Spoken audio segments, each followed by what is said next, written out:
وہ 10 گنا 700 گنا اس کو چھوڑو، اس کا تو کوئی حساب کتاب ممکن ہی نہیں تو ان کے لیے جنت میں ہے۔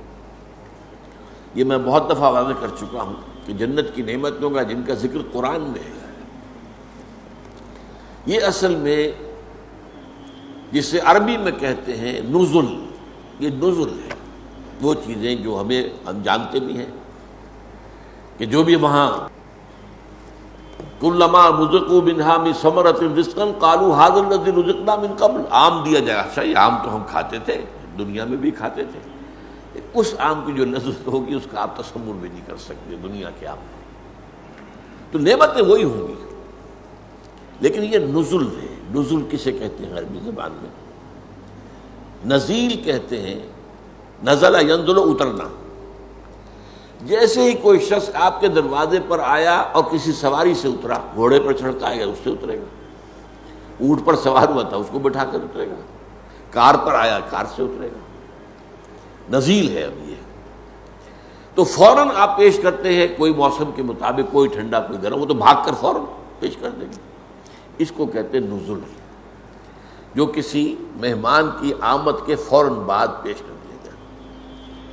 اب وہ آپ کے ہاں مقیم ہو گیا، اب وہ ضیف ہے، ضیف مہمان۔ یہ ضیافت جو ہونی ہے اہل جنت کی، یہ ان نعمتوں کے ذریعے ہوگی جس کا ہم تصور بھی نہیں کر سکتے۔ حدیث میں آیا ما لا عین رأت ولا اذن سمعت وما خطر علی قلب بشر۔ یہ ضیافت جو ہوگی وہاں بعد میں، وہ تو حقیقت کہا کہ وہ ایسی چیزیں ہیں جو نہ کسی آنکھ نے دیکھی، نہ کسی کان نے سنی، نہ کسی کے دل میں اس کا احساس و خیال تک وارد ہوا۔ تو قرآن مجید میں جب بھی آپ اس کو دیکھیں تو اب نزل کے اندر وہ کیا گیا ہے، اس کی بھی کیا اس کی توجیہ ہے عقلی۔ وہ ساری دنیاوی نعمتیں جن سے انسان نے اپنے آپ کو روکے رکھا، یا تو حلال اور حرام کی وجہ سے، یہ حرام ہے میں تو نہیں دے سکتا، میرا دل تو چاہتا ہے، حرام ہے، روکے رکھا اپنے آپ، یا ان نعمتوں سے اس لیے وہ لطف اندوز نہیں ہو سکا کہ وہ لگا ہوا ہے اللہ کے دین کی جد و جہد کے اندر۔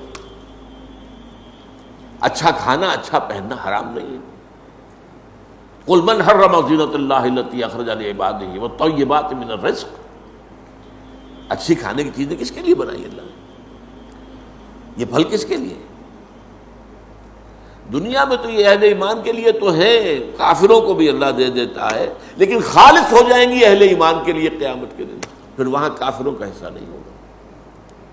لیکن فرض کیجئے آپ تو لگے ہوئے ہیں انقلابی جد و جہد میں، آپ کا وقت لگ رہا ہے اللہ کے دین کو پھیلانے اور غالب کرنے کی جد و جہد میں، تو آپ دنیا تو زیادہ نہیں کما پائیں گے۔ جب دنیا زیادہ نہیں کما پائیں گے تو ان نعمتوں سے لطف اندوز نہیں ہو سکتے، کہاں آپ خرید کر کھا سکیں گے آپ؟ وہ تو 2 وقت کی روٹی مل جائے بہت غنیمت ہے۔ تو یا تو حلال اور حرام پر کاربند ہونے کی وجہ سے بندہ مومن ان نعمتوں سے محروم ہو گیا، یا یہ ہے کہ وہ اپنی جو توجہ ہے اور اپنا جو مصروفیت ہے وہ دین کے لیے لگا کر، اب ظاہر بات ہے اس کے پاس وقت نہیں ہے کہ زیادہ کمائے، اس کی وجہ سے محروم۔ اب اس کا منطقی طور پر بدلہ یہ ہونا چاہیے کہ وہ نعمتیں اسے آخرت میں بھرپور طریقے پر مل جائیں۔ دس از دی لاجک بہائنڈ اٹ۔ تم دنیا میں ان نعمتوں سے محروم رہے تھے نا، تم نے حرام کمائی نہیں کی کہ آپ اس سے استفادہ کر سکتے۔ کون نہیں چاہتا کہ جب بھی شام کو گھر آئے اپنے بچوں کے لیے پھلوں کا ٹوکرا بھر کے لائے، کون نہیں چاہتا؟ لیکن نہیں، ایک شخص حلال کی کمائی کر رہا، کیسے دے دے گا؟ کیسے کھائے گا؟ کیسے کھلائے گا؟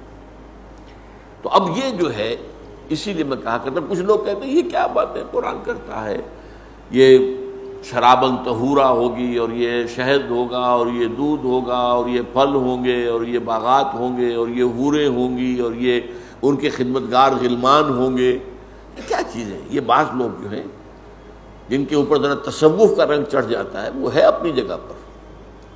اگلا جو ہمارا حدیث کا درس ہے وہ تصوف کے موضوع پر ہے، اور وہ بھی حضور کی اہم ترین احادیث میں سے، یہ میں آج ہی آپ کو بتا رہا ہوں۔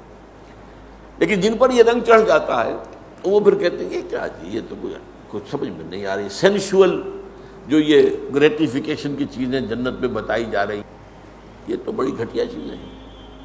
نہیں، میرا جواب یہ نہیں. ان چیزوں سے ایک بندہ مومن دنیا میں رکا رہا، محروم رہا، تو اس کا اصل منطقی طور پر اس کا بدلہ یہ ہونا چاہیے کہ وہ نعمتیں بھرپور ترین سطح پر اسے آخرت میں ملیں. البتہ یہ سب کچھ صرف نزل ہے، جو اس کی نعمتیں ہیں ان کا تو آپ تصور کر ہی نہیں سکتے، جو پھر آگے اللہ نے دینی. ما لا عین رأت ولا اذن سمعت وما خطر علی قلب بشر. اور قرآن مجید، یہ تو حدیث ہے جو میں نے بتایا آپ کو، قرآن میں بھی ہے. فلا تعلم نفس ما اخفی لهم من قرۃ اعین. کوئی نہیں جانتا جو چیزیں اللہ تعالیٰ نے اپنے ان بندوں کے لیے چھپا کر رکھی ہوئی ہیں جن میں آنکھوں کی ٹھنڈک ہوگی، ان کو کوئی نہیں جانتا. بہرحال یہاں جو کہا گیا بغیر حساب، وہ تو رزق دیے جائیں گے بغیر حساب.